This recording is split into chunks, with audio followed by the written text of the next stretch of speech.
আপনার কি মনে পড়ে আপনার একটা প্রিয় মানুষ ছিল, অতীতে আপনার একটা পছন্দের মানুষ ছিল, যার জন্য সব সময় তাড়াহুড়ো করতেন, এমনকি রাতের খাবারটাও ঠিকমতো খেতেন না, শুধু এই জন্য যে তার সাথে একটু বেশি কথা বলবেন। অথচ দেখেন আজকে কেউ কাউকেই চিনে না। একটা সময় আপনি যার জন্য প্রচণ্ড পাগলামি করেছেন, যাকে পাওয়ার জন্য সব কিছু করেছেন, আজকে সেই মানুষটাই আপনাকে চিনে না। সেই মানুষটার সাথে আপনার কথা হয় না, ভালোবাসা বিনিময় হয় না।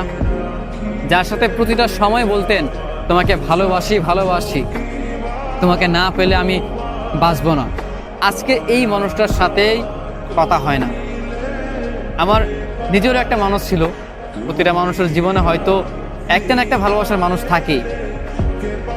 তেমনভাবে হয়তো আমার জীবনে একজন ছিল যাকে আমি বলতাম ভালোবাসি ভালোবাসি, প্রতিনিয়ত বলতাম তোমাকে ছাড়া আমি থাকতে পারবো না। যদি কখনো এই আমাকে ছেড়ে চলে যাও তবে আমি প্রচণ্ড এলোমেলো হয়ে যাব। এত কিছু বলার পরও মানুষটাকে ধরে রাখতে পারলাম না।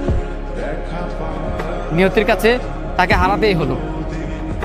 এত ভালোবাসা দেখালাম, এত করে আমি বোঝালাম তুমি আর যাই করো কখনো তুমি আমাকে ছেড়ে যেও না। এত সুন্দর সুশীলভাবে বোঝানোর পরও মানুষটাকে আমার করে রাখতে পারিনি। আমার এই একটা কষ্ট আজীবন থেকে যাবে। শুধু আমার নয়, যে মানুষকে ভালোবাসে, যত্নে রাখে, আগলে রাখে, সবটা দিয়ে আপন করে রাখে, সেই মানুষগুলোর মনে এই ব্যথাটা মৃত্যুর আগ পর্যন্ত থেকে যাবে। আপনার জীবনে আপনার প্রিয় মানুষটার দেওয়া কষ্টটা, প্রিয় মানুষটার দেওয়া অবহেলাটা, এটা কখনো ভুলতে পারবেন না। যতবার ভোলার চেষ্টা করবেন, যতবার ভাববেন মানুষটাকে আমি ভুলে যাব, নিজের মানুষটাকে ভুলে গিয়ে আমি নতুন করে বাঁচব, ঠিক তখনই, ঠিক সেই মুহূর্তেই আপনার মনে পড়ে যাবে অতীতের কথাগুলো, অতীতের ঘটনাগুলো, অতীতের স্মৃতিগুলো আপনার চোখের সামনে ভেসে উঠবে।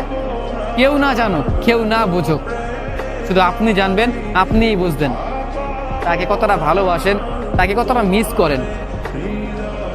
একটা সময় যার জন্য পাগলের মতো হয়ে গিয়েছিলাম, সব সময় পাগলামি করতাম, পাগল না হয়েও পাগল হয়েছি। আজকে এই মানুষটার জন্যই কত না কষ্ট হয়। আজকে এই মানুষটার সাথে চাইলেও যোগাযোগ হয় না। দিন যায়, মাস যায়, বছরের পর বছর যায়, তবু এই মানুষটার দেখাও তো পাই না, এই মানুষের সাথে কথাটাও হয় না। জীবন আসলেই অদ্ভুত। যাকে সবচেয়ে বেশি আপন ভেবেছিলেন, যাকে সবচেয়ে বেশি ঘনিষ্ঠ ভেবে নিজের সব কথা বলেছেন, সবভাবে তাকে আগলে ধরে রাখতে চেয়েছেন, আজকে নিয়তি তাকেই কেড়ে নিল। তার সাথে আজকে আপনার বিচারটা হয়ে গেল, তার সাথেই আপনার যোগাযোগ চিরতরে বন্ধ হয়ে গেল। এখন হয়তো তার সাথে আপনার দেখা হবে, সে হয়তো বলবে কেমন আছো কিংবা ভালো আছো, মাঝে মাঝে দেখা যায় এইটাও হবে না।